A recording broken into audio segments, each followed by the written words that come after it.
Good morning. It's another Thursday morning episode of the FullTime Investor. It's Mandy Brenham, known as the Joint Venture Queen from Solutions Driven Property Group. And I wouldn't be who I am today. It wouldn't be where I am today without this huge other piece of a puzzle as a full-time investor, which is how the F do I manage all these properties, and what's the breaking point, and how do I know when I'm broken? And so, you know what? The person that said yes without really knowing what was going on, I asked before I really knew what I was asking. I have my nephew, my number one property manager, my business, a business partner, so many things. Curtis Mohan, thank you for being here with me today. Curtis is my property manager extraordinaire. We'll call you expert property manager. Yeah, we'll throw that in there. Growing into that role. And so on today's show, we needed to talk about, everybody wants to be a full-time investor. Let's talk about it. But we sometimes forget the daunting side of property ownership and wealth building with this. You know, what do they say when somebody dies? They go, you know, born in 77 dash, you know, died in, you know, 2077. And it's not about the years that you were born and you died. It's not about the year that you bought the property and the year that you sold the property. It's about this dash in the middle and how you manage the assets for that length of times. And so Curtis is going to tell us a little bit about your experience in the property management world and how we can help other investors transition from part-time to full-time and how we can incorporate that property management role. Yeah, thanks for having me. This is it was unexpected. Quick call this morning, so it's definitely great to be on. Yeah, the transition, like in order to help a full-time investor, it takes quite a bit of properties. Like, you can manage quite a few properties on your own before you need our help, essentially, is what I'm saying. You did it up to, I think, almost 20 properties before I really came on full time. I think I was in the middle of 13 to 20, helping with some back end stuff, but then property management was 20 to now, I guess 60 something where you're at. Yeah. But I think the biggest thing is just the time that it takes to talk to people and deal with people and go to the properties, deal with all the maintenance issues, filling units, that kind of stuff. So it's really, everything is actually quite easy. It's just when it's 100 of each thing, it gets quite hard. So yeah. So when I reached out to you to be like, yeah, hey, I might need an assistant, recognizing that there was lots of projects on the go, I was doing lots of purchasing, so I was gaining momentum as a full-time investor, we'll say, but recognizing the time factor that the property management came. And you came in with an open mind. Maybe let's start with, you know, when I did ask you to come on, so it's this person that's recognizing the value of obviously property management, but not sure if I want to hire a company full time, if that's appropriate in my cash flow to be able to say, okay, am I really going to be able to take 10% of my income and send it over here to a property management company? Or do I want to nurture who Curtis was and try and figure out, do we just kind of make this an in-house management? So how do you think you came into the role, and what knowledge you had before, and how long it probably took you to really grow into the role that you're in today? The last question, I'm probably still growing into the role. Actually, there's still so much that pops up on a daily basis that's like, oh, I need to figure that out. I've never dealt with that situation. But I was very fortunate that I was able to come on in the way that I did. Like, I came on with just, hey, fill this unit. Let's talk about how I've done it and see if it works for you. And if it doesn't, let's add some new details. And then I helped you not build the units, but I was there managing or coordinating with people, coordinating with contractors, seeing that side of things, seeing how long it takes to get something transitioned from a single family home to a duplex or whatever that was. And really get an idea for how an investor sees a property. Because, you know, some days I wish that I don't even talk to your contractor until the day it's done, and then I post it and rent it. that never works out. I'm usually posting it in the middle of a renovation, and it's good. It's just it's not as clean as you would like it. So but knowing the value of that to the investor makes it so much easier to do my job, knowing that I can easily transition from, a studded house to a fully tenanted, top market rent. I know exactly the selling features before they're even in the house, and I know the finishes. I know what it's going to look like. I know the time frames, and I know what the hiccups can be potentially. So the in-house part of it, to be able to say that you do have the mentality of the investor, you are an investor yourself. So the value of a property management company or the property manager that you've created, I want to say like we cultivated you, right, into this expert that you are, but with the background of knowing why we do some things. Not siloed, to be able to say you're the property manager. You don't really need to know all the back end stuff and why we as an investors do it. Whereas we've given you every piece of information that we could have, plus courses and stuff, to be able to know the value of this transition, investor mindset and property manager mindset. Yeah, 100%. Just the difference between knowing. Lost my train of thought there. So the going from not doing any of this to then owning my own few properties and managing over 100 properties, the difference between being a renter and being a homeowner, there's just so many more factors that the landlord has to go through that I wasn't even aware of prior to coming on. And then the transitions that we took on learning just how to, what's appropriate for me to just send someone in to do versus what I need your approval for. That took quite some time, but anyone that did come on, it would again be a conversation, and it would be a change back and forth. So there's always a comfort level that everyone's trying to reach on both sides. How much effort am I putting into something that's not yielding any results, and how much money am I spending that you don't want me spending? Which I hear it all the time. I hope that I'm not too much of a hassle, but everyone that's a landlord says you still have to manage the property managers. So I hope to take as much of that away as possible, because every part of this is time consuming. And if you don't even have to know what's going on until check day, then that's my goal. Yeah. And that's, I've had conversations with a couple property managers, and I have experience with a property manager in another city. And I just feel that they're very siloed. We're the managers of the property. Look at us. We've put tenants in, you owe us because we've helped you with this. And you're just like, you're just one part of this whole process, of the buying process. It's no different than a real estate agent that says, I helped you buy that property. I'm the best. And you're like, wait a minute, that's only one part of it. Then you've got the contractor that comes in and goes, I helped you make this into a legal duplex. And you're like, wait a minute, that's only one part of it. And so you have been able to see and feel, and I've tugged you along, kicking and screaming, or just you're coming just because, to be able to say, I want you to feel what it's like to be able to buy the property. Let's do the home inspection. Brought you along to be able to say, this is what the construction is like. This is where the investor's mindset is at when we're doing the construction. We certainly talked about the management from an investor's perspective. So although you very much wear your property management hat, you can switch them around very, very quickly to be like, this is what I need to do as a management side. These are the legal documents. This is whatever.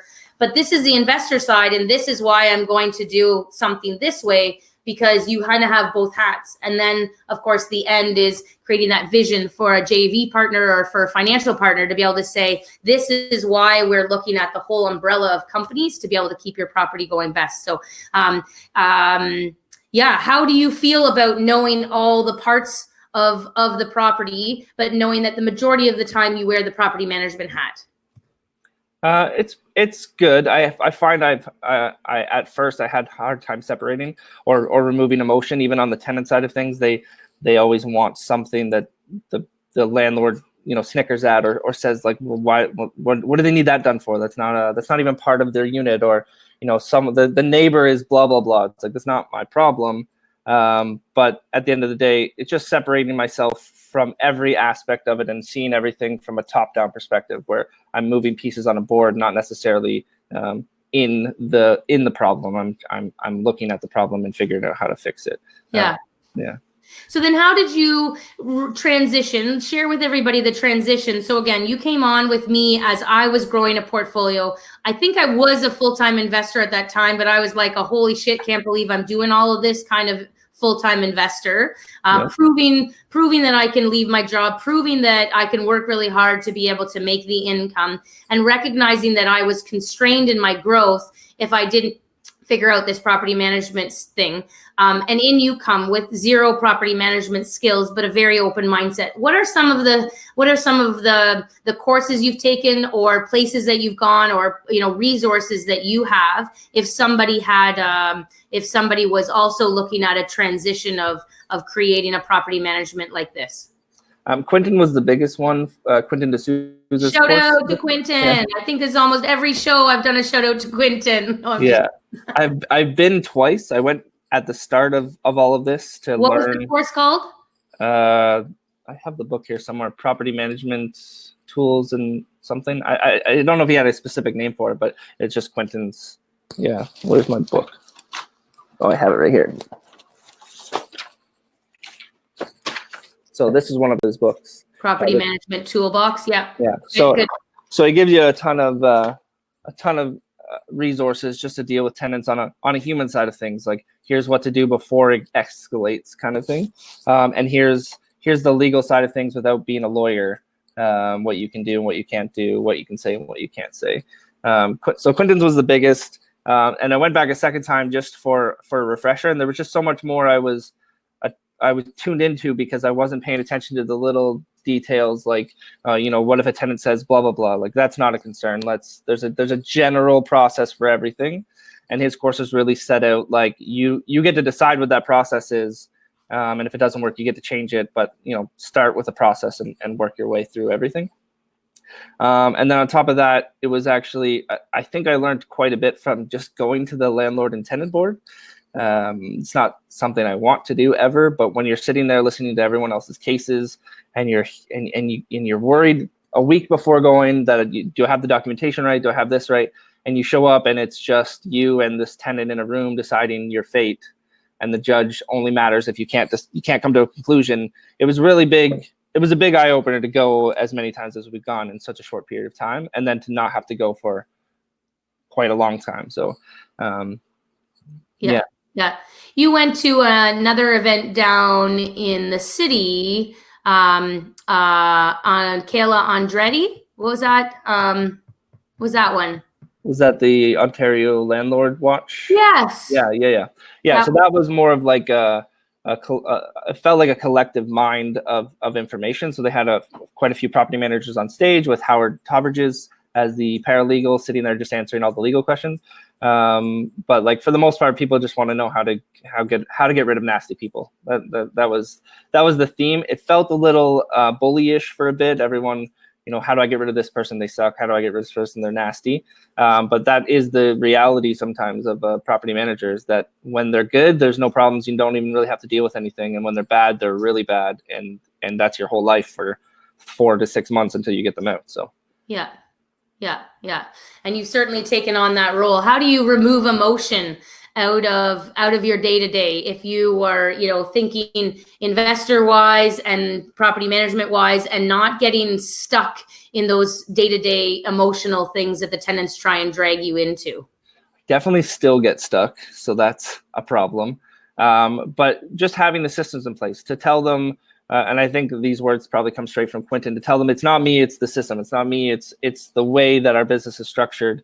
I want to work with you, but I have to issue this paperwork because that's just how we do it. That's our policy. That's our system. So you take the onus off yourself by putting it on the business, kind of thing, or on the landlord, or whoever you want to put blame on, to make sure that they get the proper documentation at the proper time. Because if you wait too long, then it just snowballs into a bigger problem than needs to be. Yeah. And so I was just conversing with somebody last night at the Durham REI social down in Ajax. And, the discussion came that they have a outside property management company that they're paying. But of course, there's less control, right? You're hiring a third party company. They have their own terms, all this kind of thing, and you're a client. And so he's looking at bringing his portfolio and doing in-house property management, doing what we have done. And so I just thought that maybe, give me some of your ideas as to the benefits of an in-house and maybe the benefits of a third party company, that things that you might be able to recognize to an investor who's saying, I'm getting up there in portfolio size. Do I hire a third party company, or do I create my own and do in-house? The in-house is definitely, the control aspect is huge, right? Knowing that you get to make a decision right away because it's your property. You don't have to wait for someone to get approval, and the price isn't a factor because you know a general amount that you want or can spend on a property. You know exactly what's in the bank account. You know exactly where you're going, which, the negative side of not managing it yourself, if it needs to be done, the property manager is just going to do it based on the legalities of it or whatever. On top of that,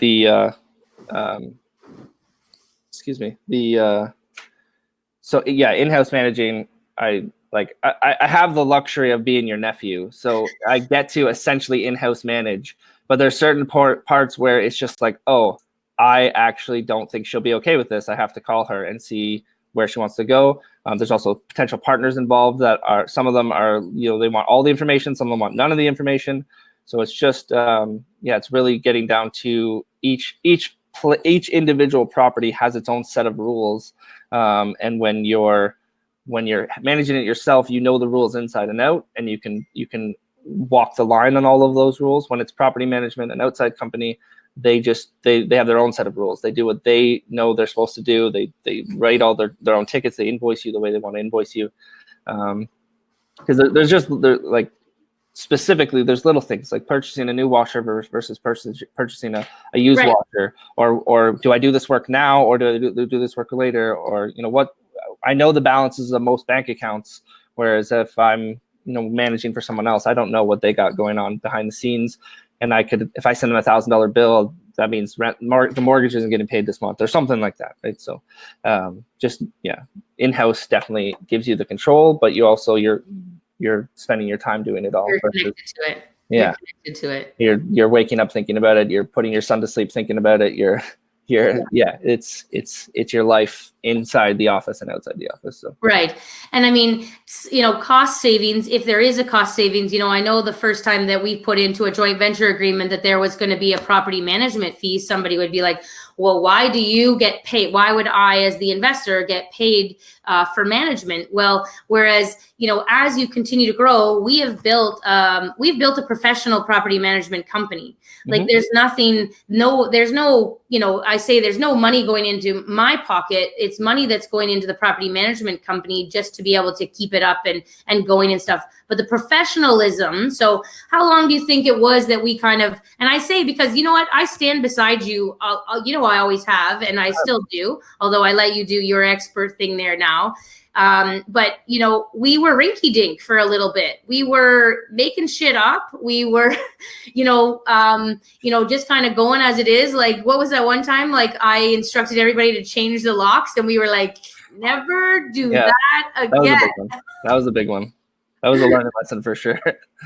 Right. But we have the control to be able to do that because it's just us that are doing it. Whereas if we were to have said to a third party company, well, I think you should change the locks, they would show me every piece of paper that we learned afterwards that were there that maybe we shouldn't have. Now, anyways, everybody, it certainly ended with a significant chunk of money, a landlord tenant board. Everything is done and done appropriately at this point.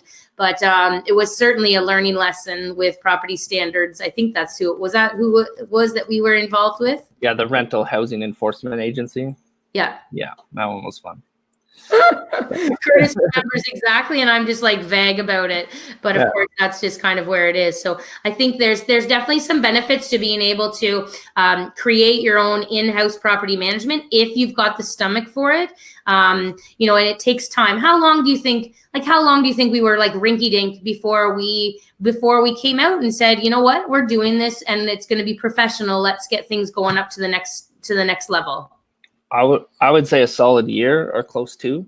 Yeah. We're pushing into 3 years of of doing this together kind of thing.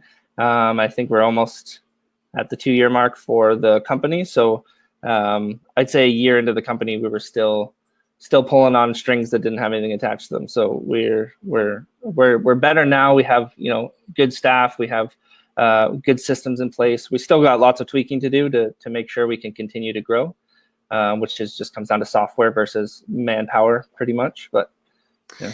So, the wage that you get, and where I was in the investing journey as I was growing. And I think there's a lot of people that say, yeah, but Mandy, how did you afford a manager, property manager, or an assistant, however we wanted to bring you on?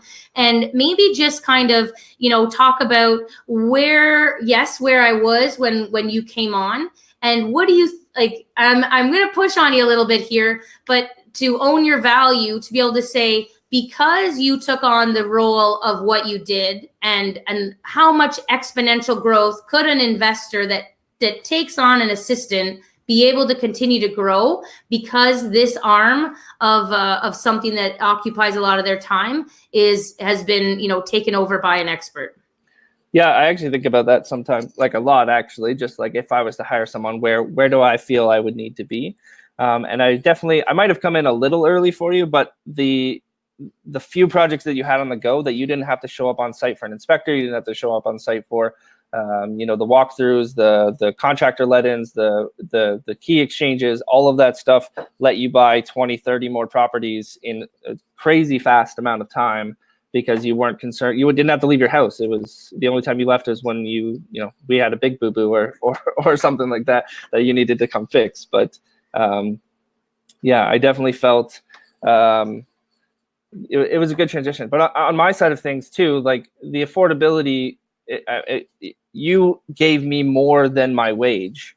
You taught me an intense amount of information in a small amount of time. And I've used that to buy 2 houses of my own faster than I ever thought I could. And I plan to buy a ton more. I remember actually saying the sentence, I plan on buying more, and someone gave me a nasty look, like, you have 2. How many more do you need? I'm like, well, Mandy has 30, so somewhere between 2 and 30 should be good for me. But yeah.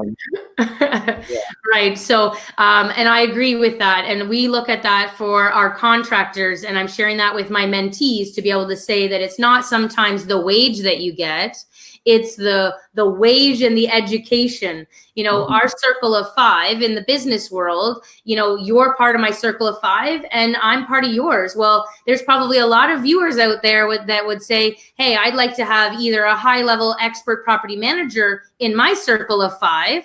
Right? I've brought you, we come on to mentee calls. We've done videos, because the knowledge that we share over coffee is what people are craving to hear, because they don't have that soundboard to be able to bounce ideas off of. But it's also on an expert property management side, you're now like, hey, I actually have access to a high level investor. And there's lots of people that would like to have access in coffee with me on a regular basis. Mm-hmm. And we kind of have the best of both worlds. So you're teaching me the up-to-date property management stuff. I didn't go to Quinton's courses. I didn't go down to the city to be able to do that. But we also make sure that we don't overlap, to be able to say that we're doing the same things, although we're super supportive of each other as we continue to do our growth. So I think the value, and no different than we have a beautiful office assistant, and she came in with some experience that we were like, hey, we really like the sounds of that. But the learning that she has had from sitting in an office with you is unbelievable. So I really think that that's a key point. I'm glad you brought it up, is that it's not necessarily in the wage. So as a full-time investor looking to be able to say, okay, I still want to grow, but how do I know I can afford? How can I afford a property manager, or how can I afford an assistant? And sometimes it comes ass backwards. You hire the assistant, you hire the property manager, and then you say, oh my gosh, look at me, I freed up all this time, and I need to kick my own butt because I'm paying a wage over here. Now I need to go and make some more money to cover this wage. Not make the money and then hire and then go and do more with your time than you ever did before. So you're attracting joint venture partners. Like, how do you take now the skills that you've learned as an expert property manager and turn those around to be able to attract your joint ventures? Yeah, I get to immediately offer expert property management, which just not a lot of people have that option to do. I have hands-on experience with my own properties, but as well as managing and communicating with an outside investor or an outside landlord that wants an update but doesn't want too much information. So I'm able to position myself to be a huge value on the stress relief side. So.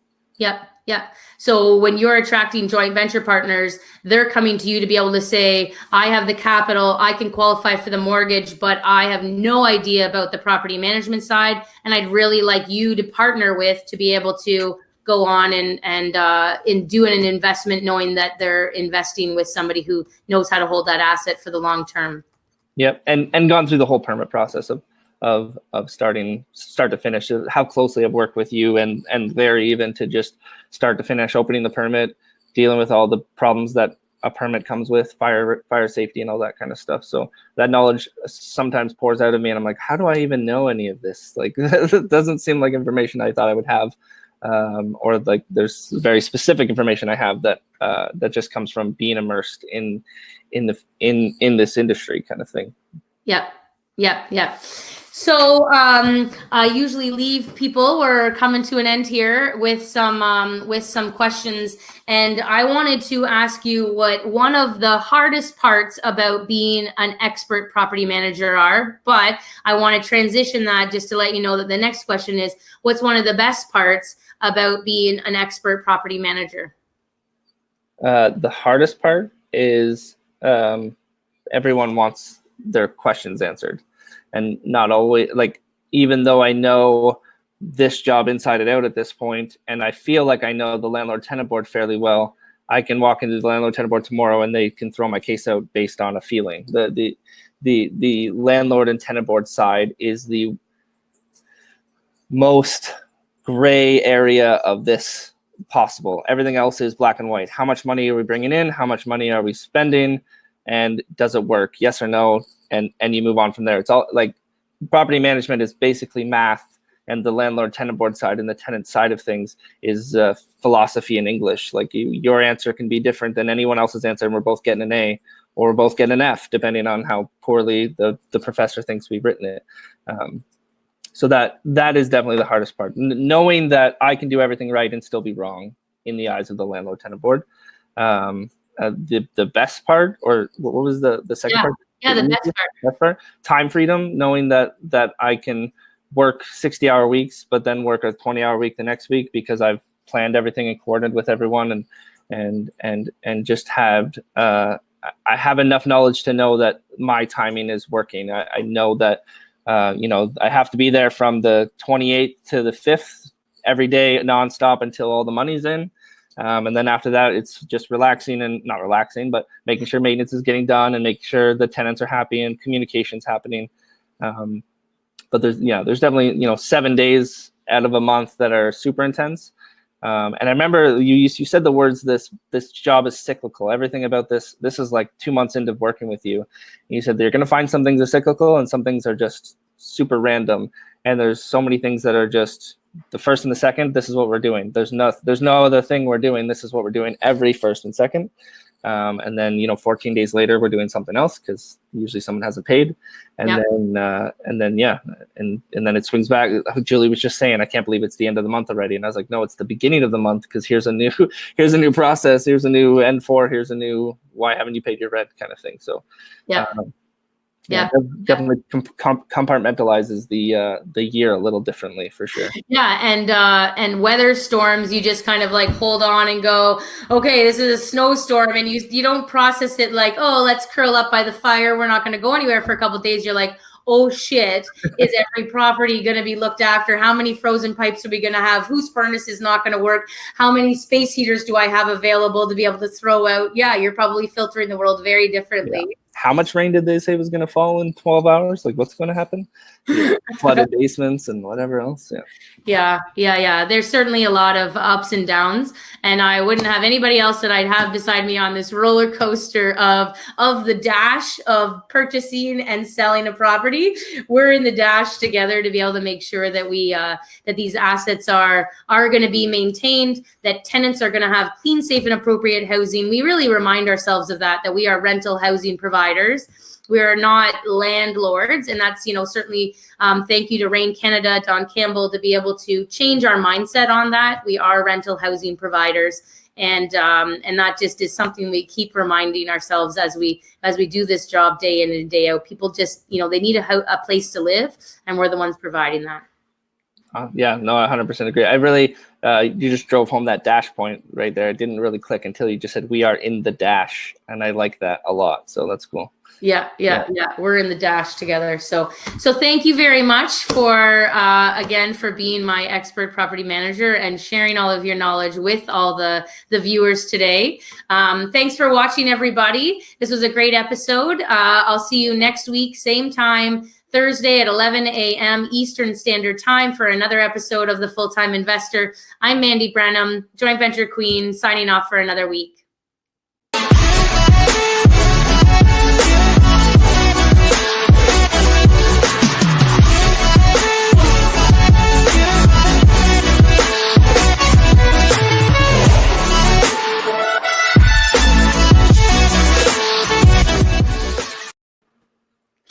It's kind of crazy.